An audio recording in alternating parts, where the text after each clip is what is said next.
자, 윤석열 대통령이 AP통신과의 서면 인터뷰를 했습니다. 내용이 이렇습니다. 북러 군사협력, 안보리 규정 위반하는 불법이다. 국제사회가 더 공고하게 단합을 해야 한다.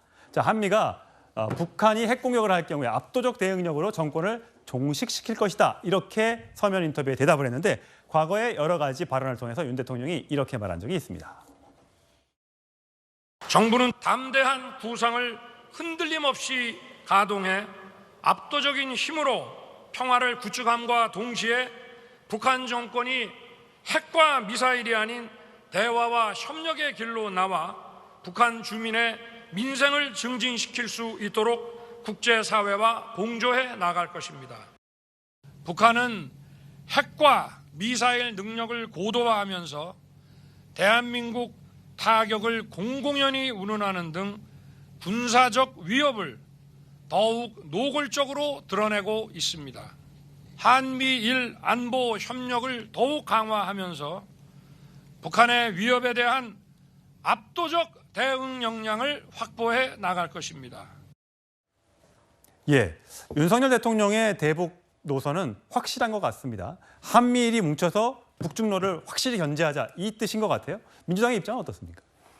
민주당은 종전부터 계속해서 국익 중심의 실리 외교를 해야 된다라고 하고 있고 지금 윤석열 정부에서 국회라든지 또는 국민들에게 어떤 동의 절차나 논의 절차도 없이 일방적으로 가치 외교, 진영 외교로 바꿔버렸거든요. 그로 인해서 좀 전에 우리가 봤듯이 한미일 간의 공조가 강화됨으로써 북중러 간의 신냉전 체제가 더 공고화되고 또 윤석열 대통령이 저렇게 말을 통해서 너무 오히려 한반도의 긴장을 더 증폭시키는 듯한 발언들을 자꾸 해서 사실 대단히 우려스럽습니다. 왜냐하면 전쟁 나면 다 죽는 거 아닙니까? 그렇기 때문에 우리가 전쟁을 통해서 북한을 압도하는 게 목적이 되면 안 되지 않습니까? 한반도 평화가 목적이 되어야 되기 때문에 너무 강경 일변도의 태도는 대단히 좀 불안한 것이고 특히 대통령 아니겠습니까? 그래서 지금 남북 간의 관계를 개선할 수 있는 중국과의 러시아의 관계 개선도 좀 도모하고 북한과 힘들지만 북한과의 대화 채널도 복원하는 노력도 병행해야 된다 이 말씀 드립니다.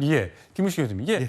어쨌든 지금 민주당의 우려도 일면 이렇게 생각하시는 분들도 많을 것 같아요. 근데 힘을 압도적으로 보여주면 북한이 거기에 대해서 대응하지 못하고 우리에게 어떤 협상을 오히려 하자고 이렇게 제안할 가능성이 있습니까? 이제 국제정치학에서 바로 이제 힘에 의한 평화를 이야기하는 게 세력균형론입니다. 그러니까 힘을 현상 변경에 사용하려고는 어떤 부도덕한 집단과 국가가 있다면 현상 변경을 막아내는 것은 현상을 유지시킬 수 있을 만한 힘에 의한 균형을 유지해야 되거든요. 이제 그런 면에서 아마 힘에 의한 평화는 그런 세력 균형 이론을 국제 정치로 풀어서 말한 거고 이게 무슨 전쟁을 하자는 이야기로 좀 너무 오해를 할 필요 없다고 생각이 듭니다. 다만 우리가 중국과도 잘 지내고 러시아도 잘 지내는 거 당연한 겁니다. 우리 주변 국가이기 때문에 잘 지내는데 지금에 있어서는 북중러의 이른바 부도덕한 국제규범을 파탄시키려는 부도덕한 독재동맹이 이미 결속이 돼 있기 때문에 한미일은 자유민주주의 연대로서 그들의 북중러 동맹에 불가피한 우리의 연대협력을 필요로 하는 것이라는 말씀을 드리고요.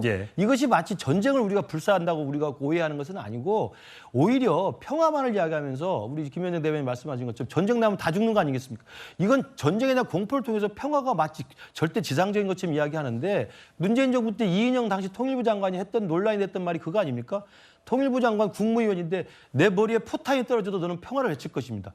말은 멋있죠. 그러나 정부를 운영하는 사람이 그렇게 해서는 대한민국 국민의 생명을 지킬 수 없습니다. 힘을 가지고 힘에 의해서 평화를 지켜낼 수 있는 우리의 의지가 있어야 되는 것이거든요. 그런 면에서 한미일의 연대협력은 그런 힘을 보유한 우리의 평화에 대한 확고한 의지를 이야기하는 것이지 전쟁 불사를 이야기하는 것이 아니다. 오히려 평화만을 가장 높은 그 가치로 이야기하면서 평화를 통해서 전쟁을 피해가는 것만이 능사인 것처럼 이야기하는 것은 탈영제 시대에 저는 동굴에 갇혀 있는 걸 생각합니다.